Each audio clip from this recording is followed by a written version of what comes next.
Hello everyone, my name is Dylan Lewis and I'm here to talk to you today about weak password usage and how you should stop doing that and why. So I'm going to ask this in general. How many of you listening today use the same password for multiple or all of your password protected accounts? I will bet that that is most of the people that will watch this video. Even further, how many of you use two-factor authentication when using a password? I will bet that number is even less unless it is required. And for those of you who do not know what two-factor authentication is, I'll explain. Statistics show that about 50% of the general population will use the same password for multiple or all accounts. So let me explain a little bit about why that would be a bad idea. First of all, using the same password is a bad idea because if somebody compromised that one password, now they've compromised all your passwords, which would be a bad decision. And that's why two-factor authentication is so important. Two-factor authentication is where you will not only use a password, but you also have to have another item or piece of property to prove that you are who you say you are. Now, a lot of people on iPhones use the thumbprint, or Android, they use the thumbprint as well. So not only do you have your password and your device, but you also have your thumbprint, showing two factors of authentication that can be used to determine you are who you say you are. You can also use third-party apps that will have to show that you are who you say you are to sign in as well. And throughout this video, I'm also going to give examples of password worst-case scenarios that I've seen happen throughout my life that I think I want to share so that it will scare people into using good passwords. The first one is the email hack.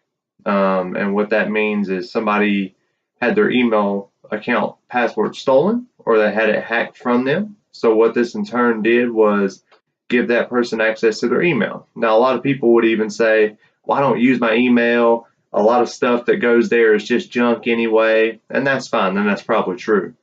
But one of the things that does go to your email are normally reset password requests. And that's from Facebook, Instagram, your banking information, school information. I know a lot of my personal things, if they were to reset, would go there as well. So that's something to be on the lookout for too. But in this scenario, somebody had this taken, and then the user saw through scrolling their email that they had Wells Fargo Bank. So what do?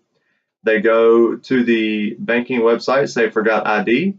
They plug in some information that they picked out from searching through emails on their account, and they actually got their online ID. And then with that, they just hit forgot password, had an email sent, and then they reset the password. So you can see how scary that can be, and that can be done with numerous other sites.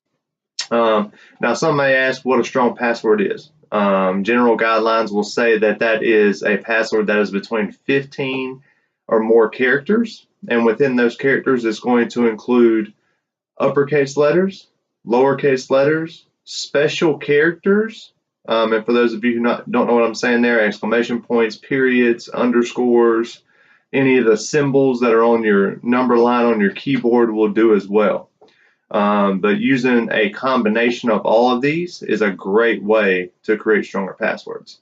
The next question I normally get is, well, if I create these strong passwords that are unique, that's great, but I can't remember them. That's why I create easy ones so I can remember them. Problem solved. What we're going to do is get you set up on a password vault where it'll store all your passwords for you. It'll even automatically fill those in on your phone or even on your browser by using extensions that you can download or even applications on your cell phone or tablet. The only thing you have to remember is one password to be able to get into there, because if you forget that one, they won't let you reset it. You're out of the water there. Another example I'm going to give you guys is called SIM hijacking. And what that is where a user will call into a telephone company, Verizon, AT&T. They'll pretend to be someone.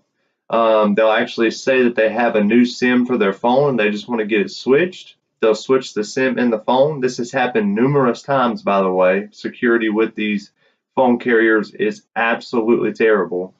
And then once they have your cell phone number, they again can reset passwords. They can text friends, call other people, do mischievous things using your cell phone number, which will in turn bring the authorities looking for you, not them. Let me recap everything just so you guys can stay up to date. Use special characters, use longer passwords, use a password generator so that you won't fall victim as other people have in the past. Thank you guys.